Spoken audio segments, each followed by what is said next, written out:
the conference, what we wanted to do. What is it that we set out for in setting up these conferences?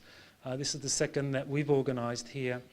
And essentially the vision was that would inspire people to find what it is that they can commit themselves to, what it is that they hear in terms of the presentations that inspires something within them that they can commit themselves to, because we recognise that the change, if it's going to be global, it's going to happen at the individual level by people who are inspired and committed to a vision that they are going to get out there and manifest. And it really does come from individuals that are committed, inspired by vision, and that are going to go out and manifest that vision.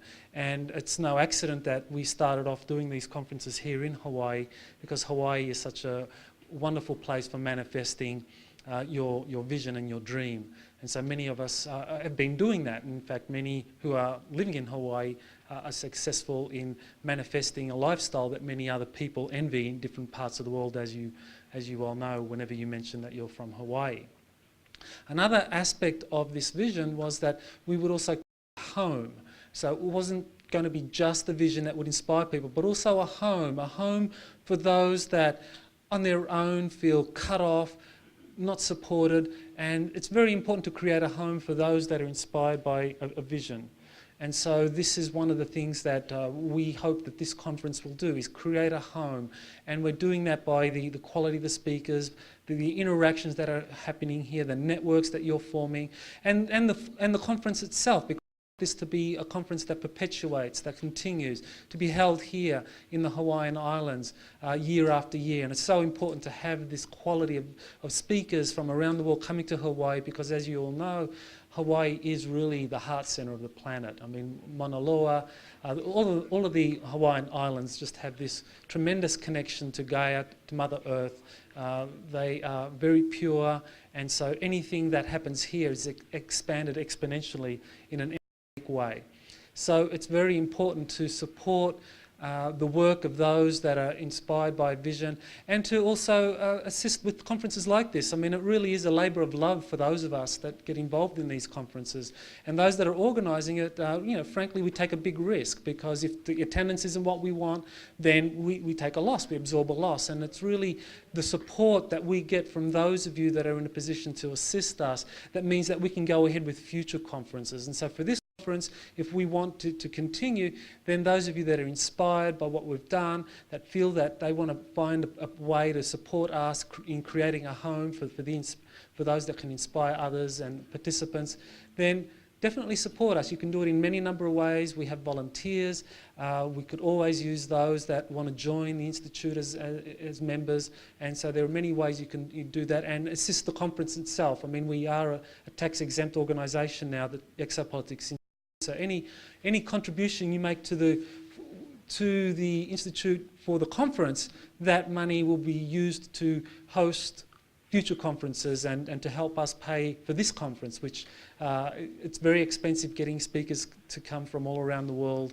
And so we really do rely on the support of the community. Steve, are you ready? Oh, okay. All right, well, with that, let me introduce our next speaker, who really is one of the dynamic speakers in the whole exopolitical, extraterrestrial field. He's someone who's been interviewed widely on television and radio. He's the only registered lobbyist in Washington, D.C. He's the head of the he's the executive director of the Paradigm Research Group, and he is also the host and the convener of the first two X conferences, or the Exopolitics conferences, in the Washington, D.C. metro area. So with that, it's my great delight to welcome Steve Bassett.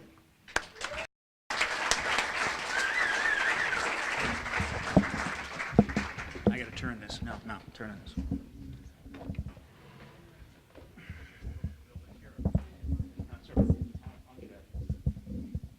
No, I'm going to use it. Okay. We'll get it right.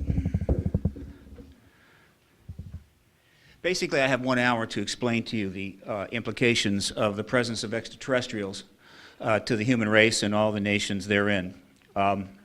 Which is to say that I have a snowball's chance in Mauna Kea's caldera to pull that off. So at some point, the slides here will be going by in millisecond intervals, and I will be counting on you to absorb the material subliminally, and I know that you will do the right thing. So I have another problem, though, and that is essentially I have to do this without the benefit of any psychic powers whatsoever. And we're talking clairvoyance, precognition, telepathy, bupkis, deja vu, no. Remote viewing, I couldn't remote view my own socks in my own closet, all right. As far as downloading material or having material brought to me from various sources and places without any licensing fees, that's not happening either. Records, astral plane, ethereal, galactic federation, nothing, all right? Angelic beings, time-traveling avatars, spiritual entities, multidimensional beings, doodly squat. So, because the thing is, I am left-brain person, very left-brain person. I started out in college in astronomical engineering rather, and then I switched to physics. And then finally I found my calling and I switched to tennis. Why are you laughing? This is very serious in my life. Now, tennis is the quintessential left-brain enterprise. It's all about angles and spin and momentum and of course, ultimate cause and effect. So, the fact is, and I'm really revealing this to you for the first time, no one else really knows this, is I don't have a right brain. Seriously, I don't have a right brain. I had a CAT scan done, and it was basically the doctor was like looking and he said, things look relatively normal, except you don't have a right brain. How's that working for you?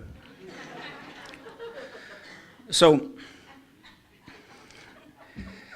I will do the best that I can. So what we're going to do this morning is we're going to do a bit of an exercise. We'll be starting off, we're going to take a little tour and a bit of meditation, and I'm going to need you to start sitting up in your chairs, try to get comfortable, get your head over your shoulders, relax your arms, start a little rhythmical breathing. And in due course, you'll settle into some alpha states there. And then I also need you to start focusing your mind to direct those alpha waves up here toward me, all right?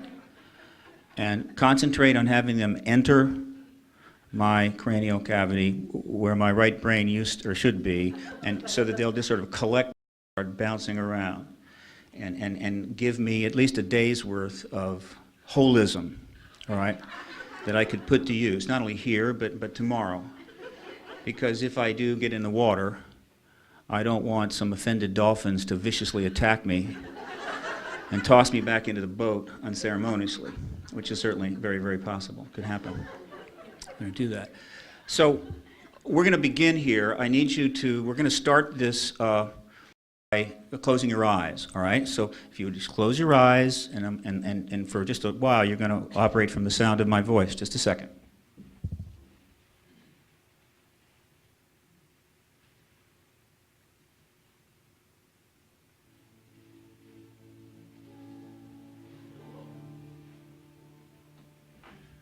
All right, with your eyes closed.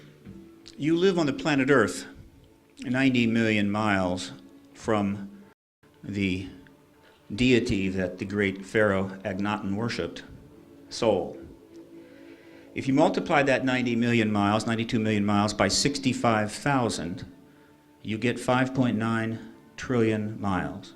And that is the distance that light travels in a single year. So, with your eyes still closed, I want you to climb into a hot little spaceship, right, with lots of glass. It's a hybrid, of course. I want you to head on out from the planet along the solar plane for not just 1 light year, not just 10, but 12.4 light year. It's approximately 75 trillion miles.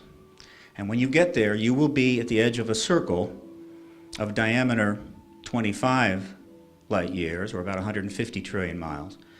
And in that circle, the local neighborhood, the stars that are in our very near surround. And so if you would, open up your eyes. This is where you are. And you're in the, get this going here. Okay. The very center, and this is, initially our journey is going to be two-dimensional because of the way galaxies are created. Disks of massive gases, essentially in 2 dimensions. And so we've got a circle here, and it's 12.5 light years across. And there's a couple of stars in this 33 stars that's in this neighborhood. This is our friends and neighbors. If we go out in the morning, we could see some milk being delivered to Alpha Centauri's doorstep. And there's a couple of the stars here of note, some of which you know, most of which you do not. So these are the nearest stars. But let's take our spaceship out a little further. We're going to go out 250 light years in diameter. So this circle now is 500 light years across, which is essentially 30 quadrillion miles. All right. And so and from here on in, we'll stop using the big aliens and we'll stick with the light year thing, okay?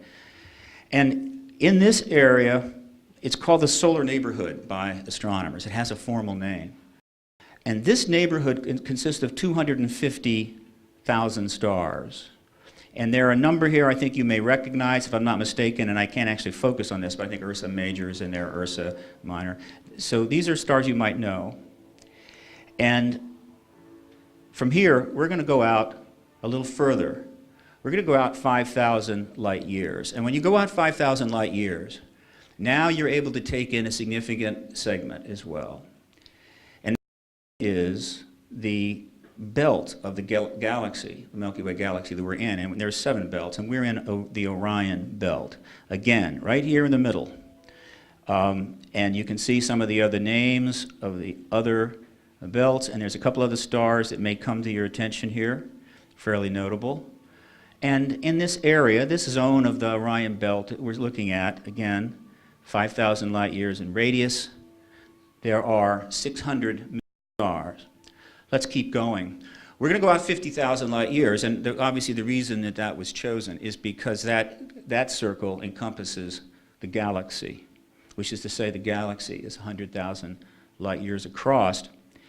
And in that galaxy, we have 200 billion stars. And you actually kind of see a little something down here. This is called a dwarf galaxy, and we pick it up in this part. These are actually pretty cool places. The galaxies, almost all of them, have extremely complex, violent centers. And the closer you get, the more violent it gets. It's much more difficult to sustain life in this zone, which is why we're out here in Orion's arm, a little safer. But there are many of these dwarf galaxies that actually sit outside all by themselves without the hot centers. It's very likely that some of the most profound life comes from these galaxies because they have less violence going on there. It's place. These are the Kailua Konas of the universe, all right? So this is our galaxy, but let's keep going. We're going to go out 500,000 light years, and that puts us in what is called, or allows us to take in the satellite galaxies to ours. So we have the Milky Way in the center, and it picks up 9 dwarf galaxies. These are very common in the universe. Some of them are known. The Magellan and Major, you probably remember those, right? I think it was also a rock group in the 1970s. And when you're in the 9 dwarf galaxies, right, you get 200, now you're up to 225 billion stars. But of course, we can keep going. We're going to go out 5 million light years now. The distance would be 5 million times 5.9 trillion if you want to get to miles. And remember, that's a radius. The actual total amount of universe we're looking at is the diameter. 10 million light years, and they call this the local group. And that's because it includes a couple of other galaxies that are near us, right? They're kind of converged. including the most famous galaxy, Andromeda, which gives us a look at what our galaxy is like. So when we take in this additional 2 galaxies to form the local group, plus their dwarfs, which you can see in some cases are literally totally off in the boondocks, all right? This is beyond Kona. We're talking about Easter Island out here. This is really out there, way far away from anything interesting, but yet those are galaxies filled with a lot of stars, because when you factor in the 37 dwarfs, you're now up to 700 billion stars. But we have to keep going. We're going to go out 100 million light years. We're going to be dealing with what is called the Virgo supercluster. These are superclusters of many, many galaxies, and the reason they formed is something the way the initial universe was created, whether it was Big Bang or otherwise. There were ripple effects going through the massive gases, and they created the ability, like in colloidal solutions or alphabet soup, for things to sort of clump together. And so you ended up not with a continuous homogeny of stars, but rather you had clusters. And one of them is our cluster. We're in the supercluster called Virgo. And in that supercluster, there are 2,500 galaxies, 25,000 dwarf galaxies, 200 galaxy groups for 200 trillion stars. All right? So it's big. It's getting big. But we got to go further. We're going to go out 1 billion light years. This is pretty interesting. Now, what you have here is what is called the neighboring superclusters. This essentially takes in but by the way, once we went to the clusters, we now move from the 2-dimensional to the 3-dimensional. So we're dealing with a sphere now. A sphere with a radius of 1 billion light years, diameter of 2 light years. So the volume is quite substantial. And every one of these little groupings here is a supercluster, right? 3-dimensional, you end up with 100 of them in that neighboring supercluster group, consisting of 240,000 galaxies, galaxy groups, 3 million, I can't read that, 30 million dwarf galaxies, 250,000 trillion stars. And now we to our not really final destination. We're going to fly this ship out one more time, and we're going to come to the edge of the observable universe. And the first time that I saw this, when this came up, the hair on the back of my neck stood up. And it actually has done that most of the time, every time I've done this since. This is just a profound and almost perhaps iconic image that maybe we've had in DNA for a very long time. This is the known universe. All of these little things are superclusters. We are at the very center because that's the way we're working this, right? We're flying out. Everything that we can at least see at this point is in this sphere. At the time this was created, it was 14 billion light years. Now it's up to 15 billion light years.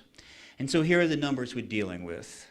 In what we know and can see based upon our astronomy and some extrapolations from certain analyses of quasars and so forth, we're hanging out with 10 billion superclusters, 25 billion galaxy groups consisting of 350 billion galaxies, 3.5 trillion dwarf galaxies. Total number of stars is 30 billion trillion stars, 30 times 10 to the 21st power. That is more stars than all the sands on all the beaches in the world. And if you take a shot glass and fill it with sand, it contains between 200 and 300,000 grains, right? The good sand. All the sands, all the beaches in the world does not give you that many grains of sand. So let's back up for a second. But there's something you should note about this, all right? You see, the reason that this is a 15 billion light year, 30 billion diameter sphere is because we're there. But what if the Earth, in fact, wasn't there? What if the Earth was there? We have every reason to believe that we would be looking out from there into another 15 billion light year radius sphere consisting of the same numbers. And if we were there, or matter over here, we could do another one. In fact, the only thing that limits this is supposedly the Big Bang theory, which they're still working out and has some flaws. If there was a Big Bang, then it might in fact put a limit on this. But in fact, there's new theories developing the Big Bang may not be the case, so we're not sure. If the Big Bang is not true, then essentially this goes on forever. It is infinite. Now, infinity is a problem for humans for a very simple reason, that from the moment you were born, you have dealt with limits and finite quantities. Ends to everything. End to the bottle of milk, right? Into your nose, beginnings and ends. Rooms have certain ends. Time seems to have a beginning and end, the morning and the evening. Everything is finite. Everything is bounded. And so it is absolutely built into you that infinity is difficult to understand. But in fact, it's not a big deal. It is perfectly logical, perfectly acceptable. It doesn't violate any of the major laws of physics, particularly conservation of mass, energy, and so forth. So it's possible that you are in an infinite universe. I'm not speaking in that high consciousness thing because I remember I don't have a right brain. So I'm just talking, left brain stuff here. All right? So there's two fundamental responses to this. One response is to think, I am not even a grain of sand. I am an absolute speck of nothing in the middle of perhaps 10 to the 21st trillion stars.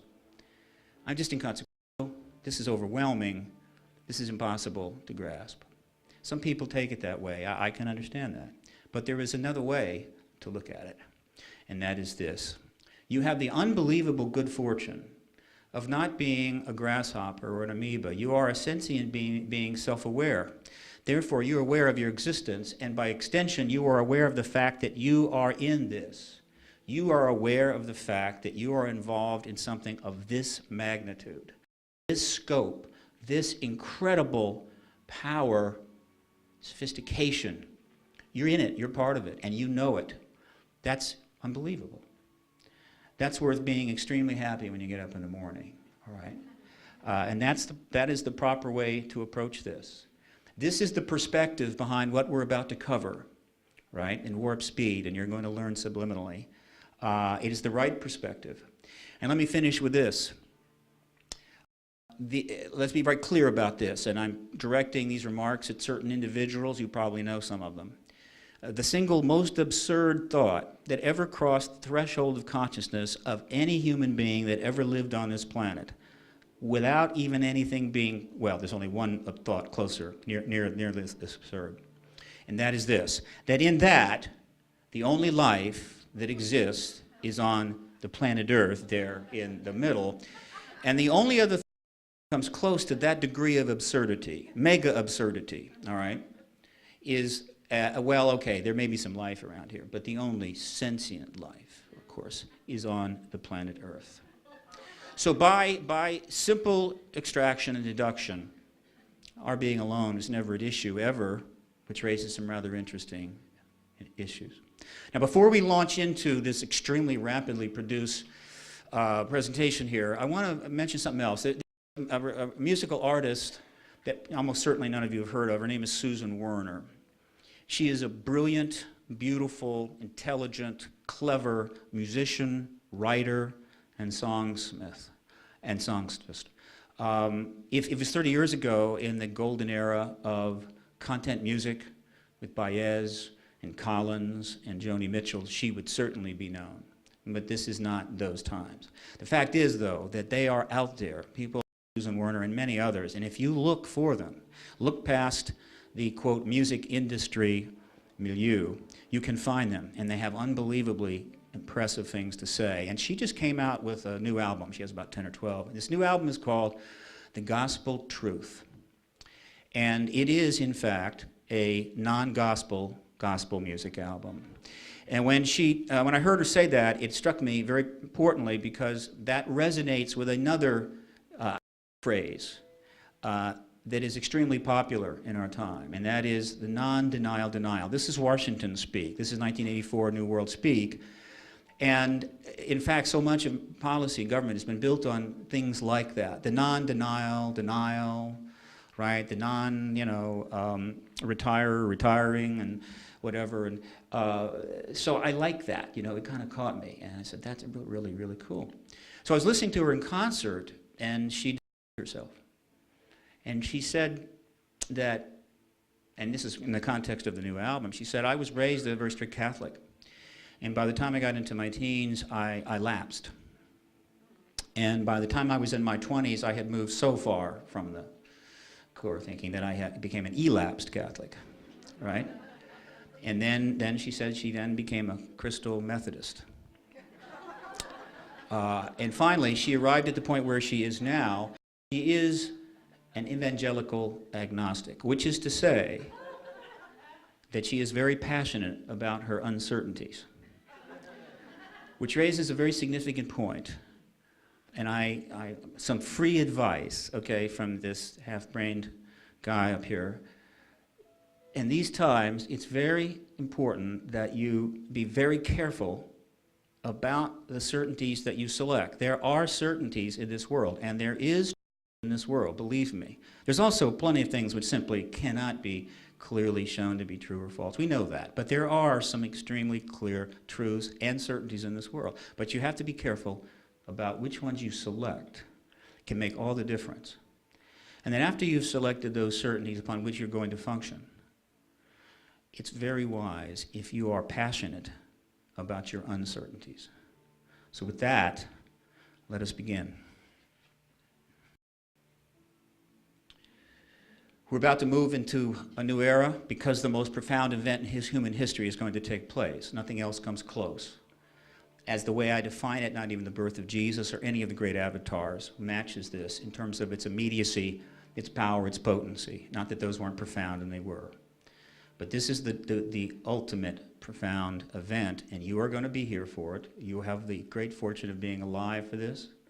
If you had picked out 20,000 lifetimes, that would be your odds of being alive at this time. And it's going to happen whether you like it or not, and you'd simply have to decide how you're going to engage it as we go into it and as we get past it. And it starts, in a sense, I'll start my approach to this way. In the 20th century, the most powerful icon, the most powerful image, without fail, nothing comes close, is this image. Nothing comes close. This is as Jungian architecturally as it gets. Everyone that are in the baby boomer generation like myself had this in their minds from virtually the day they were born, and it has been there ever since. It has been affecting us in uncountable ways that have yet to be measured.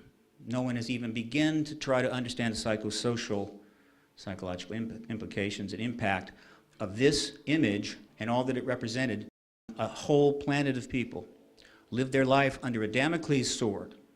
It didn't simply pose their own death to them, but rather the death of species itself. Total annihilation, extinction.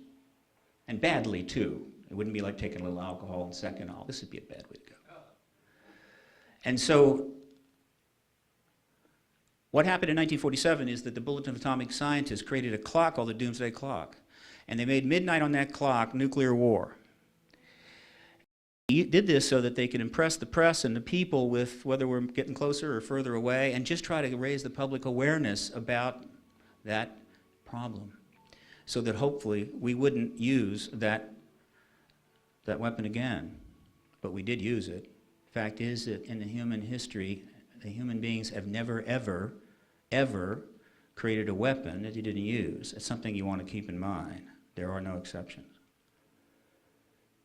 The doomsday clock was moved closer or further from midnight. It was neutral at 15 minutes. In 1947, they started at 7 minutes to midnight, and the closest it got was during the Cuban Missile Crisis. No, during the Berlin Wall crisis, the Berlin crisis, the airlift and so forth. It got close again during the Cuban Missile Crisis. Then toward the end, as you can see, they moved it almost back to neutral.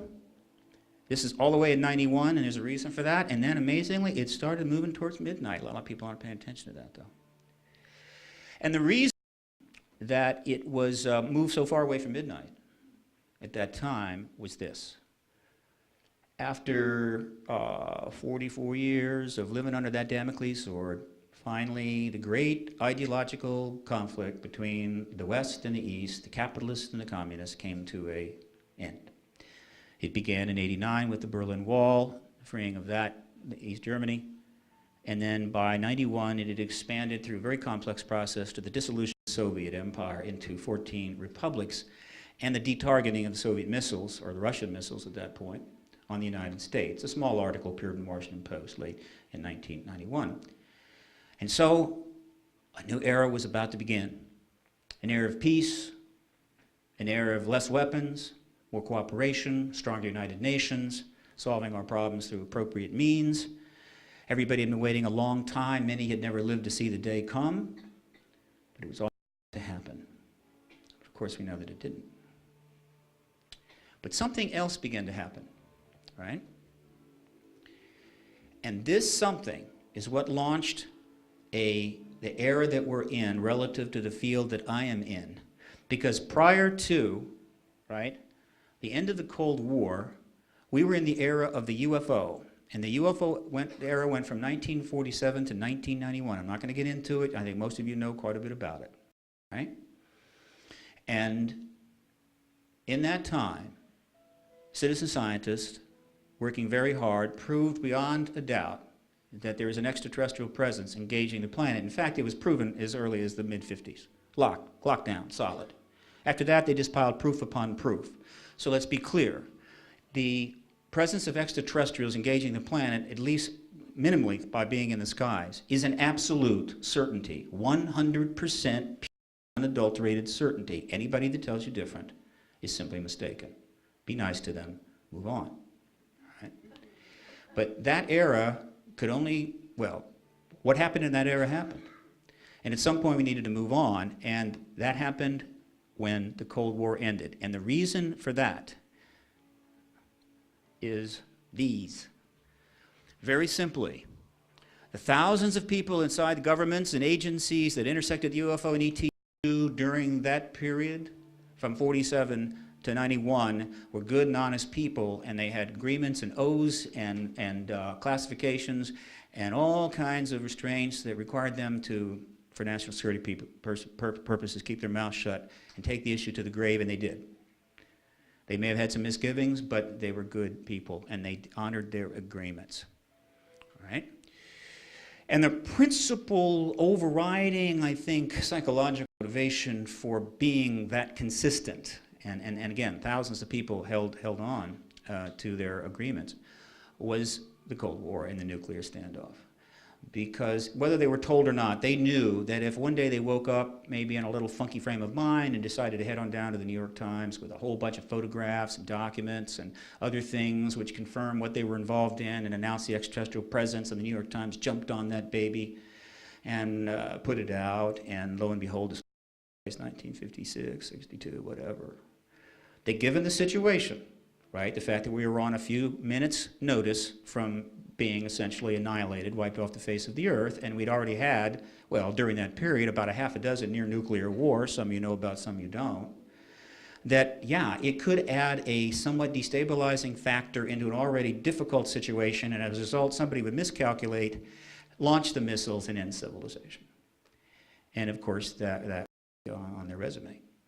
So they would, you know, later on go in for a job, and they'd be looking down there, and they'd say, well, hey, I've got some fine college background in the military there. It's very good, great ratings. Okay, well, I see here that you shot your mouth off and ended civilization.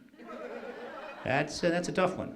I tell you what, come back in about 4 or 5 lifetimes, and we'll see what we can do, all right? So they kept their mouth shut. But when the Cold War ended, many of the retired in that genre decided that it wasn't really necessary for them to keep silent. They started coming forward. And the process of them coming forward has been driving the era that we're in now. The UFO era ends in 1991. We didn't know it then. This is retroactively. This is 2020 hindsight, but that's the way history is carved up. That era ends, and a new era begins.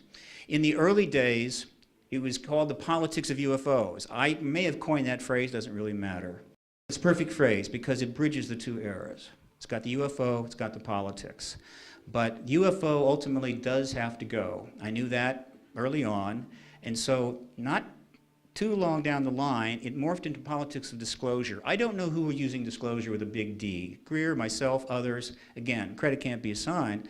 Politics of disclosure was the next bridge. Disclosure is a fairly narrow thing, but it definitely takes us away from UFO into something that's more relevant. What is it? You've probably heard about it. It has a capital D, and it has a very simple definition. Nothing more and nothing less, all right? And that definition is the formal acknowledgement by the governments of nations of the extraterrestrial presence engaging the human race and the planet Earth. Somebody goes on TV, probably with a little gun camera footage from some chase planes. You have a little press conference, and they say, yes, ETs are here. We knew it. We didn't tell you then. National security reasons. We're telling you now. Don't be worried. That's it. It's over. That's it. Of course, it will ripple around the world in about 10 minutes, explode on the internet, go on television, and you'll be glued to your sets for weeks. But that disclosure occurs in the first minute. And politics of disclosure is what was front and center and still is in what is now called exopolitics. This is the era of exopolitics, the exopolitic era. New lexicon in order to shed the ghetto lexicon put upon us by the state during what was the most profound and accomplished propaganda campaign in the history of humankind. It was absolutely brilliant. Surpassed what the Nazis did between 30 and 44, what the Soviets did between 1918 and 1991. It was unbelievable propaganda effort, the highest caliber, because they were able to convince millions of people in an open state with media everywhere, convince the press, convince the politicians and the money people and the clergy and everyone else, that something that was flying around and being seen all over the world and interacting with tens of thousands of human beings wasn't in fact taking place. And the people bought it and stuck with it for 6 decades. The effort went into it was extraordinary. They spent a ton of money and they succeeded. Exopolitics is the current definition that I wrote up a while ago, and I've been showing. It is on the Wiktionary, an open Webster dictionary. It's clean and straightforward. The art or science of government as concerned with guiding or influencing governmental policy toward extraterrestrial phenomena and extraterrestrial beings. Not just beings, but phenomena, the whole process, the whole interaction, the whole social dynamic, the whole political milieu, everything pretty much outside the science is exopolitics. And then down at the bottom, a fairly important aspect, the total complex of relations between the human race and non-human intelligence. Some people have the mistaken concept that exopolitics is just about galactic diplomacy and that cool stuff, right? Who's going to be the ambassador to the Galactic Federation and all those issues. And that's all fine, and there are people talking about that. But that is essentially the icing on a cake that's still in the oven. Contemplate that while I turn this music off.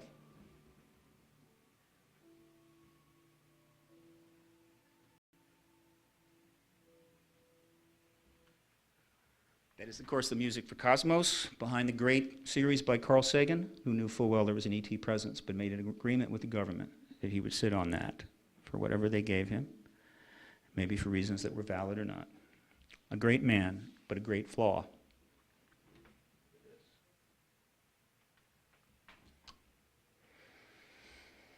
So the era of exopolitics begins in 1991. Let's just cover a little bit what went on there.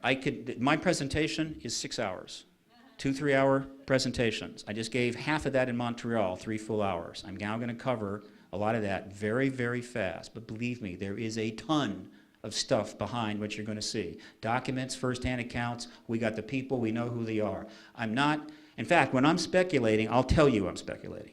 So if you don't hear me say I'm speculating, I'm giving you the straight poop, right? You don't have to, worry that, oh, you think he's making up there. I'm not making anything up. Unless I say I'm speculating, no problem. Lawrence Rockefeller approached the Clinton administration in 1993. He wanted that administration to be the disclosure administration and end the truth embargo imposed by the government on the ET presence.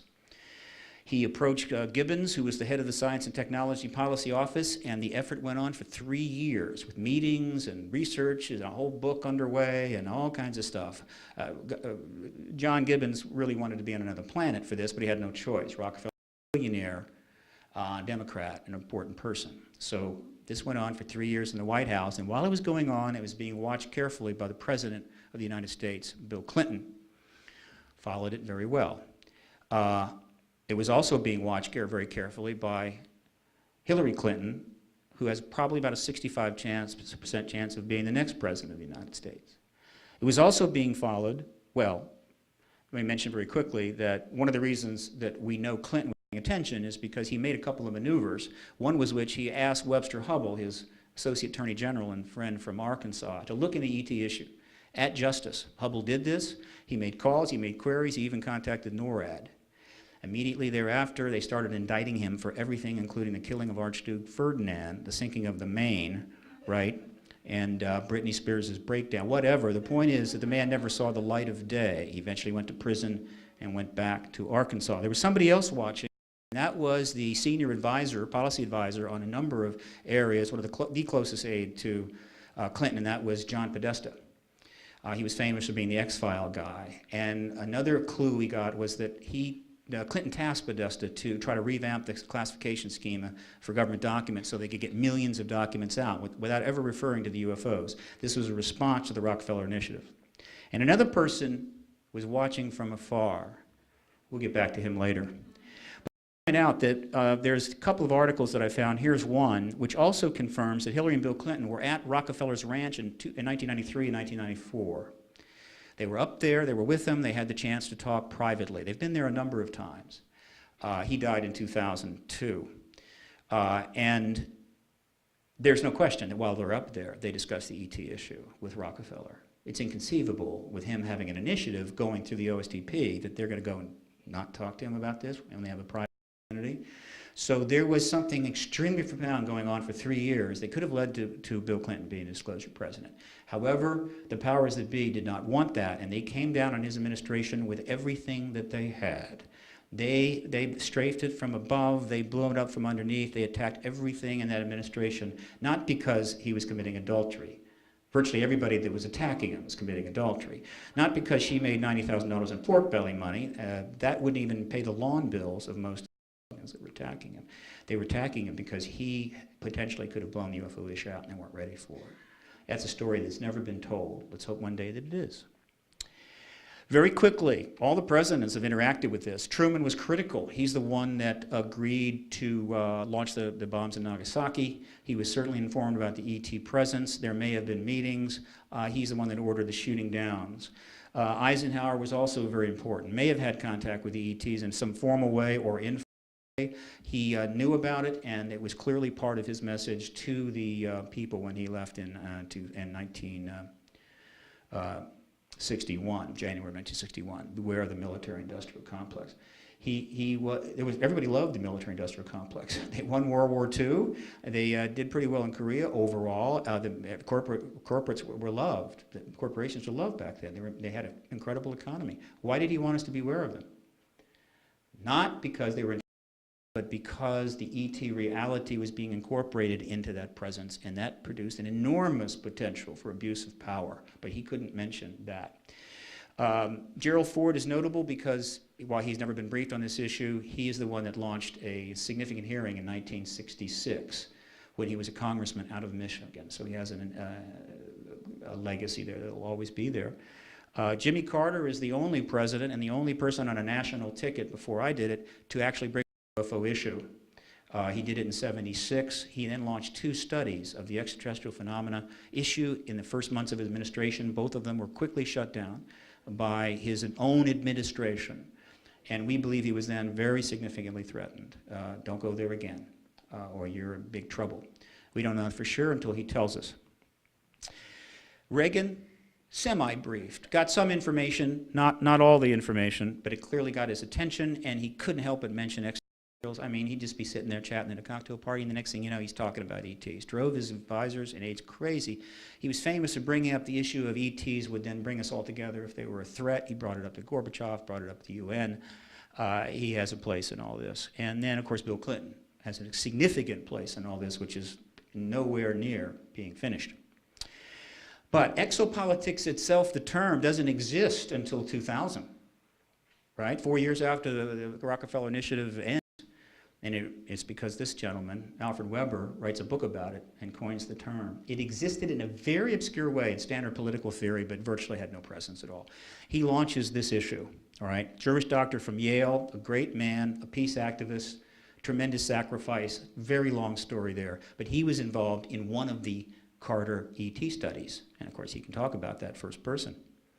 Another person entered at exactly the same time as Weber, and that is a gentleman by the name of Danny Sheehan. He turned 2000 with information about the other ET study, right, that got shut down. Danny has 3.5 degrees from Harvard. A BA in, a focus on constitutional law. He has a Harvard Law JD, 1970. Then he got a master's from the Divinity School, and then he worked toward a PhD from the Divinity School. He is quite a man, a great man. Did a lot of things, had some difficult times. He was crushed by the government, really big time. If I have time, I'll talk about it a little bit. But very quick story. He turned up on the scene, my radar, almost exactly the same time as Weber, and I immediately saw the implications of this, and I immediately arranged, because I'd done many shows on Coast to Coast, and I got in touch with Art Bell, and we arranged for both of them to come on the Bell Show with me together, right, and talk about these two studies, right? A Juris Doctor from Yale, a Juris Doctor from Harvard. It was an extremely powerful show.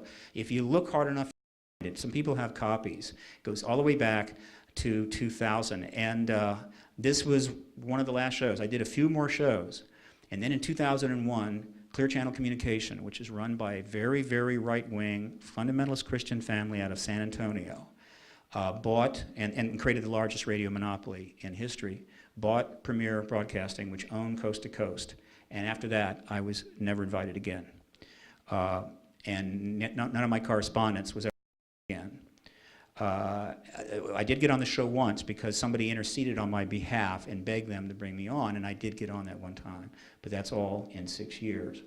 In the political chess game that's going on, they won that. They made a very good move. My hat's off to them, but they hurt my work tremendously. Then in 2001, another event occurred when Stephen Greer, who was a player in the Exopolitics from the very beginning, held the press conference at the National Press Club on 9th, 2001. This was a major event. It had all the potential to possibly take us to disclosure. 112 hours of witness testimony was condensed into 4 hours, 100-some witnesses. That was then presented to the press at a press conference that was orchestrated by a woman named Janet Donovan, a friend of mine, and a top independent PR agent in Washington.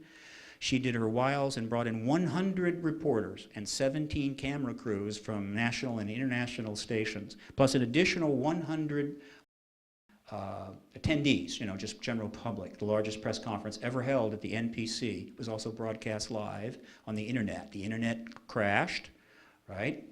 And that's good because it meant hundreds of thousands of people tried to log on. The witnesses, many of which were there in person, gave their testimony.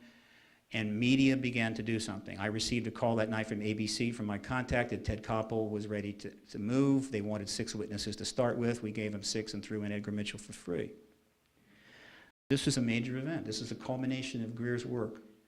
This was the ultimate achievement, I think. And I was standing, by the way, kind of just off the camera here, okay? But then, something happened, almost 4 years to the day. Let me repeat this. This is my quote. Whenever the human race begins to set its house in order, someone will blow something up. Every time. And if you've been watching carefully the last 15 or 20 years, it's like clockwork.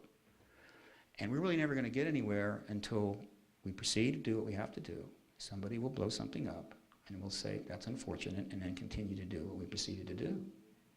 If we're going to step back every time and play the Sisyphus and the rock, I'm afraid we're going to run out of rocks and run out of time. Then the issue of exopolitics was furthered when another gentleman came into the field. He had seen what was going on. He wanted to be part of it. He was an academic. He set up a website, and he started engaging the field. He came on my radar. I was extremely impressed. He was also nearby. I'm based in Washington area. He was in American University. So I'm going to tell you a very quick story. This is one that's going to maybe take me over my hour. Of course, I'm going to beg for more time. I'm just telling you now. Point is that, and this is a great story, though. Nobody's heard this story, hardly. I know you haven't. So here's a cool story. Punchline. Early in the spring, or early in 2002, I learned of Michael Salas and went to, Robert Salas is one of the key witnesses. Went to see him at American University, told him I was going to put an X conference on that year. I wanted him to speak. It was absolutely appropriate that he had to speak. And we met in the cafeteria at American University, and the very first thing I said to him was, I said, look, you realize that if you do this, because I'm promoting the hell out of this conference, that it's going to bring you up on the radar and it's going to cause some problems for you. And he understood that. And he said, okay, no problem. He had left teaching and was involved in one of the orbiting groups that universities have, sort of quasi-connected to the university. He was working on peace at the time. It was so out of fashion, but somebody had to do it. And the only caveat was that when I put his bio up, we wouldn't mention AU at all, because he needed to sign his new contract and get that out of the way. And so when he signed the contract, I then put American there. When some of the press saw that, they said, I see a story here. And so the Washington Post sent a reporter to talk to him, ask him a whole bunch of questions. And if anybody knows Michael, he never hedges about answering the questions, right? He goes where he wants to go. And he got into some wild, interesting responses to those questions. Nothing particularly exotic, not for us, but he didn't cash, he didn't hedge, he didn't say, well, maybe or sort of. He just said, here's what I think is the case. They put it in the front page. The president of the university read it. After a short time, they got in touch and said, you're out of here. By the way, the president of the university that initiated his out of here eventually was indicted and forced to leave, I think for a sex scandal, if I'm not mistaken. So Michael Salla essentially lost his job because he came to speak at my X conference, right? That's one of hundreds of stories like that, folks, that most of you will never know. The prices that are being paid by so many people, you can't imagine. But there's a flip side to this story. It's cool, really cool. Prior to my getting with Michael, after I got with Michael, and then I'm back doing the conference, getting everything together, I get a call from a woman by the name of Joan Ocean. And she calls me about 8 o'clock at night, and she says, Mr. Bassett, several of my psychic guides have told me I have to come to your conference in April. And I said, great. I sort of knew about her, but I didn't know too much. Now coming all the way from, Hawaii to see me, because her psychic guides told her that was really cool. And so she signed up, gave me her credit card, and whatever. And that was that. So the conference came. It was 750 people. I was understaffed, and I nearly died. I mean, I almost had a nervous breakdown. In fact, I did have a nervous breakdown. I almost had a heart attack. And I remember vaguely seeing a woman just off on my periphery with a preternatural tan kind of walk by, and I think that was Joan Ocean, but I never really saw her. Well, what happened was that while I never met and talked to Joan Ocean saw Michael Salla and said, this guy is definitely cool, he's got the stuff. And they talked, and she said, you must come to Hawaii to one of my conferences, and we'll talk some more. And so he did. After the X conference, I forget how long it was. So he came out, he went to the conference, and there was this lady sitting there, in the conference. Her name was, I think, Angelica Wycliffe, if I recall. And, they both had hands. They looked at you and said, wow, some resonance going on here, and they swam with the dolphins, and the rest is history. And so let's be really clear about this. Make notes, all right? 50% of the credit for this sublime couple happening goes to Joan Ocean, and 50% goes to me, all right?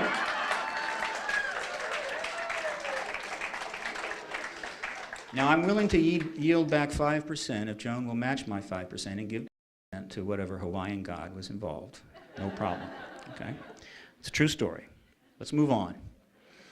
Something else happened very soon, namely a development involving the Sci-Fi Channel. They wanted to put on the biggest miniseries of all time about abductions and really the whole UFO history in sort of a story form, metaphorical, but got the message across. Unbelievable. They played it for 118 hours on Sci-Fi Channel in its first 14 days because of the replays and the double replays.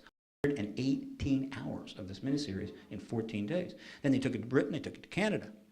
Well, they approached me because they wanted to do something else. They wanted simultaneously to create an advocacy group to sort of go to Washington and lobby on this issue. And of course, I sort of casually mentioned to the VP that called me, well, I've sort of been doing that for the last, 6 years, right? And they said, yeah, okay. But we're really going to do it, and could you tell us, your thoughts? They want my thoughts, but boy, they're not going to pay me. And I said, that's no problem. I couldn't work for money. It would just corrupt the hell out of me. So I gave them everything I knew, and that October, they created the Coalition for Freedom of Information, and they launched it at a press conference at the National Press Club that was opened by, remember that fellow John Podesta, the one in the White House watching the whole Rockefeller Initiative? He came in and came out of the closet on the UFO issue. He said the ET thing needs to end. We need to get the documents out. We need to get to the bottom of it. And then he left the room and was never bothered. They hired his brother's PR firm, Podesta Mattoon, to do the PR. They hired a K Street law firm, and then they went and spent $500,000, right, to sort of pursue this issue. They did some good, right? But if they had given me that $500,000, I would have razed Washington to the ground, all right? But that's cool, no problem. Life is not fair. It's not fair. And John Podesta, just to give you an idea, these are some of the remarks. The problem here. Let me sort of bring this over. This is some of the things he said. Now remember, this is one of the top people in the Democratic Party, and in the second term of Clinton, he was the chief of staff. He said, I think it's time to open the books on the questions that have remained in the dark on the questions of government investigation of UFOs. We ought to do it because the American people, quite frankly, can handle the truth, and ought to do it because it's the law. It's time for the governments to declassify records that are more than 25 years old and to provide science with data that will assist in determining the real nature of this phenomena. So said the senior policy advisor to President Clinton, deputy chief and chief of staff to President Clinton, and eventually the CEO and founder of the Center for American Progress, the first new major think tank in Washington, D.C. John Podesta founded that between the time he spoke at the press club in October of 2002 and the time he spoke in the October of 2003 at another press conference, same thing all over again. 8 days later, he announced the Center for American Progress was launched. Big deal. Had $25 million behind it, right? A good deal of that money came from this man, George Soros, who very likely will play a very significant role in the whole disclosure process. Look for it. You know, I'm trying to play a role, but he is, well, how can I put it? $27.9 billion, $7.2 billion richer than I am. So he gets a bigger role. So the point is that he is Center for American Progress. He was the #1 contributor to the Democratic Party, and his long-term major issue, most important issue, he's put hundreds of millions of dollars into it all around the world, is open, transparent government. All right, so Exopolitics gets underway in Canada with the work of Vigiani and Mike Bird, and they are the ones that brought Paul Hellyer into the fray in 2005.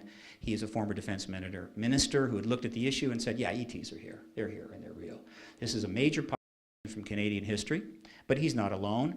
Somebody else emerged about in 2006. This is Bill Richardson, and this is what he said in the foreword to a book called The Roswell Digs.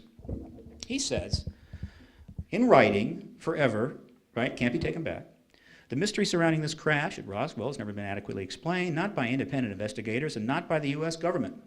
It would help everyone if the U.S. government disclosed everything it knows. With full disclosure and disclosure, ooh, the word disclosure, and our best scientific investigations, we should be able to find out what happened on that fateful day in July 1947. The American people can handle the truth. Does that sound familiar to you? You recall somebody else saying that?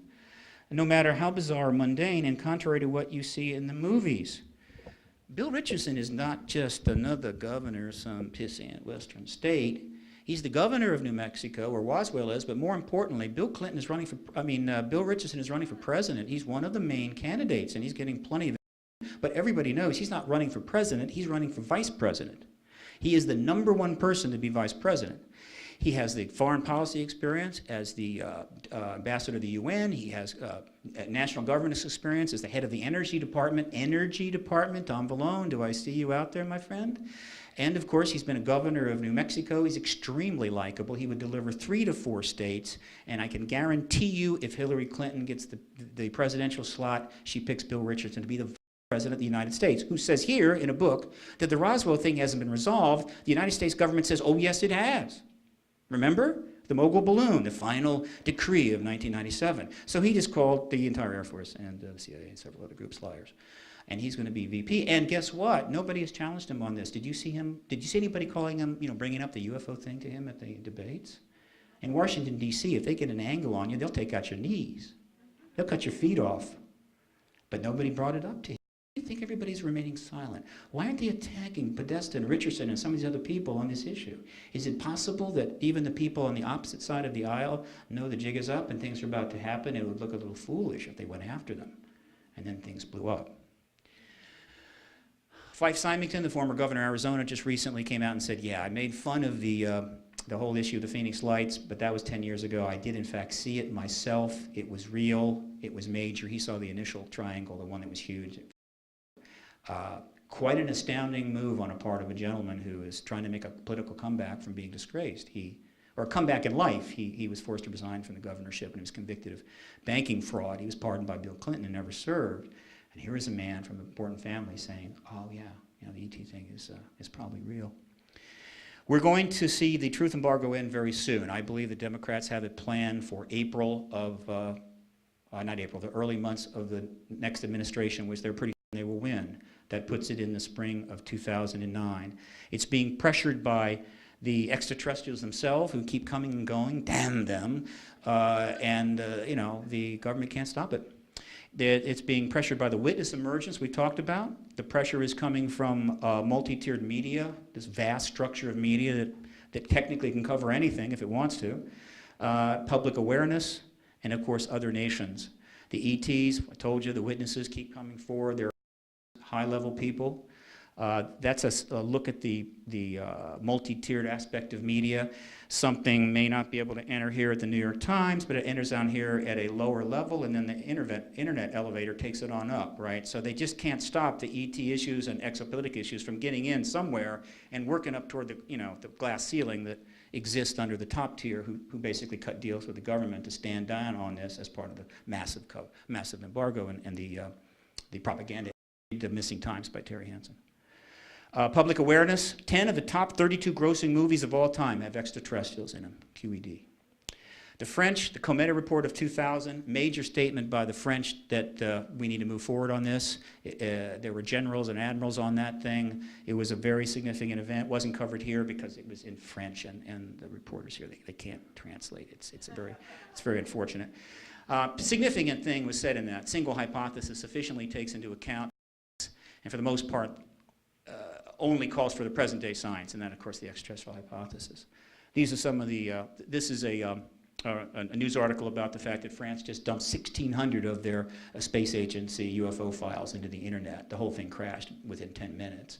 This is a message from France, okay? We remember that whole freedom fry thing, and if you don't get your ass in gear, we're going to end the embargo, and that legacy will go to France, okay? Other nations, Canada, Brazil, Mexico, all kinds of pressure. So the fact is, the issue is building a new world. And at the heart of building this new world is this. The hidden technology, which of course Tom Vallone alludes to, but it goes he could have done 40 hours on this. The point is, the saving grace for us and a whole lot of issues is getting the technology that powers and flies that craft into the public domain to deal with warming, children dying, thirst, wars over food, and everything else, okay? The possibilities are absolutely endless, okay? Another issue that ET disclosure will help is NASA will finally be freed up to be NASA. It has had to cover up this issue under the Space Act's very language, in which the DoD takes away from it anything involving national security. Domestic and foreign policy, look, the failures of the years after 1991 are legion. Will not see this discussed in any political campaign. You will hear endless questions about John Edwards' haircuts, but you won't hear about this. Failure to deal with the population growth, failure to appropriately address the human condition. 25,000 children die every single day. That's 7 trade centers filled with children going to the ground. Failure to address global warming, we know about that. Failure to develop the energy options, we just talked about that last night. Failure to address meteor risk. We spend less on meteor risk and screening meteors, looking for them in near-Earth objects than Donald Trump spends on his hair. If one should get through, destroys everything. Failure to oversee the space weaponization, totally going on. Failure to pursue the reduction of nuclear weapons, I can give you an hour on that without breaking a sweat. Failure to prevent new nuke programs. They have a bunker buster program underway, orbital systems programs. They have a new program for replacement warheads and the nukes we have, and they are in fact, and I've got the articles to prove it, I had to pull them out of here, they are in fact working on antimatter weapons. Remember that? Do you know what antimatter is like? If you were an antimatter person and your spouse was, the opposite, and the two of you made love, it would blow up the entire island of Hawaii. Failure to oversee, that was an interesting metaphor, wasn't it? I'll work on that one. Failure to oversee the echelon spy surveillance systems, and ultimately the failure to reform the secret empire. And the secret empire is, and I'm going to beg the chairwoman for a few more minutes, the secret empire is in fact number one threat to the constitutional republic of the United States. I can give you 3 hours on this. It is the sum total of all the classified secret operations of all the agencies and all the services and the government contractors like Lockheed and so forth going on. It is unbelievably large. Its budget is hundreds of billions of dollars. It has huge underground resources, above ground resources. It has millions of classified documents, millions of classified people, hundreds of classified programs, thousands of covert programs, black programs, rogue programs. It is bigger than the Roman Empire, and its only oversight, as far as you're concerned, is the members of the select House and Senate Intelligence Committees, which frankly can't even keep their sex lives in order, let alone keep that under control. There is no oversight of this empire, and it will bring this country down, as Lincoln predicted, from within very soon if we don't do something. The social issue is very simple. Trust in government, which you see here, slowly descending throughout the 20th century to the point where it's in the 20s, which is near the breaking point of the social contract, is being driven by massive propaganda and systemic mendacity, as well as unbelievably bad policies and behavior, right, leading to unbelievably low and historic lows in trust. If we don't reverse that, we're going to have chaos in this country. Everybody's heavily armed very quickly. Oil and gas. Look, if disclosure happens on Monday, make sure that you're short oil and long gold and silver on Tuesday. If you are the opposite, you will lose your cookies, all right? But if you are that way, that's the effect. Oil prices go down, silver and gold is going to go up. Just a very quick issue. If we had that propulsion system, one of the most significant issues we face, namely dealing with the nuclear waste that we're supposed to going to put in Yucca Mountain, that's totally a bogus front operation, though they've spent billions. You take the anti-gravity, you create an anti-gravity barge with a container inside, you load billions of nuclear waste in it, you then float it up into space, kick the container out into the sun, which will go burp, and end of problem. Instead, we store it all over our country. By the way, we also send our astronauts on exploding chemical rockets into space. What do you think those 14 families of the dead astronauts will say when the government says, well, you know, we could have taken them up in an anti-gravity craft as early as 1962, but, you know, if we'd done that, we'd have had to end the embargo, and that would be embarrassing, so we're sorry your sons and daughters have died, but it's called collateral damage, you know. Be thankful we don't kill the rest of your family, you know, that's what I was going to say. Water? The cheap, unbelievably cheap power that would come from the energy sources of those craft would make it possible for us to build huge, fast desalination plants we could park anywhere, generating efficient fresh water to anywhere in the world, thus solving the issue of food production by putting it at source. We could do it tomorrow. Using the anti-gravity craft, we could literally grab icebergs the coast of certain places and literally pipe the fresh water from the melting thing. Would be trivial to do, right? I can go on. You could drop a list of 10,000 ways you could use the ET propulsion and energy tech to better this world. You can't because the government will not tell you about it because it's embarrassed and has a public relations problem. And it's afraid that if it brings the information out, some kids on the internet in Brazil will build an electrogravitic bomb and destroy the world. So we have to hide it so that we can have the technology, which if you read another comment in the Cometa report, the French absolutely say this, that we're doing this because by keeping that weapons technology to ourselves, we have the potential, and this is in the Cometa report, to dominate the Earth's nations. That's the reality of this. As far as religion, it's going to be okay. The Catholic Church is ready. The Catholic Church will simply make the universe its cathedral. It has its astronomers, it has its archives, it knows what's going on, it's getting reports of contact through its priests throughout the world for many, many years. The Catholic Church is going to be fine. As far as Hinduism and Buddhism, these are great religions, folks. They could handle anything, all right? Buddhists and Hindus are fabulous for adjusting to the realities of this world. Check them out, try it out, it's great. The ET presence, they're going to go, hey, that's great, right? Let's go meditate. Judaism is going to have a bit more of a problem. They're small number of people, but they're involved now in intense issues. And they're Old Testament. And there's going to be some surprises for them when the ET reality starts to come about. As far as the other Christians, the Protestants, the evangelicals, it's not going to be a problem. The evangelicals are getting a bad rap here. They are perfectly fine people. They have some leaders that just say stupid things, but they will be fine with this. By the way, Catholics, 1 billion. Non-Catholic Christians, 1 billion. Hindus, 1 billion. All right, there's 3 billion. All right, and then you've got this, 1 billion Muslims, which takes up to 4 billion. Right? And then you've got at the end, and there's one, I'm leaving a billion out here, but then at the end you've got basically non-denominational, essentially agnostics and atheists, a lot of which are in Red China. So that's pretty much the whole world. This is the religion that will struggle the most with the ET reality because they're going through a tough time. But I think they can step to the challenge, and more importantly, they will benefit from the restructure view, this birthing that I'm talking about. We have been in a birthing process on this planet since the 47, right? We have been in labor since 47 to try to birth this new paradigm with the disclosure event. We haven't had an epidural, and the screaming can be heard all the way out to the Kuiper Belt, all right? Just about done. I hope Islam will do well. What I've done in this is simple. I founded Paradigm Research Group in 1996 and registered the first lobbyist in history on this issue. I then founded XPAC in 1999, the first political action committee this issue. I then ran for Congress to be the second person on a federal balloted ticket after Jimmy Carter to bring the issue up in debate on television with the 2 other candidates. I had no chance to win. It was a statement being made to the world. And then I founded the X Conference in 2004 and 2005 to essentially, again, provide a witness, a basis for the witnesses to come together. And we will have 2 more X conferences. I got $50,000 and paid off all PRG bills as of about a week. The new X conference will be announced on the website, paradigmresearchgroup.org. This year will be September 14 through 16 in Gaithersburg, Maryland at the Hilton, and next year April 18 through 20 at Gaithersburg Hilton. The paradigm clock was the clock I created to measure how close we are to this disclosure event. Midnight on this clock is disclosure.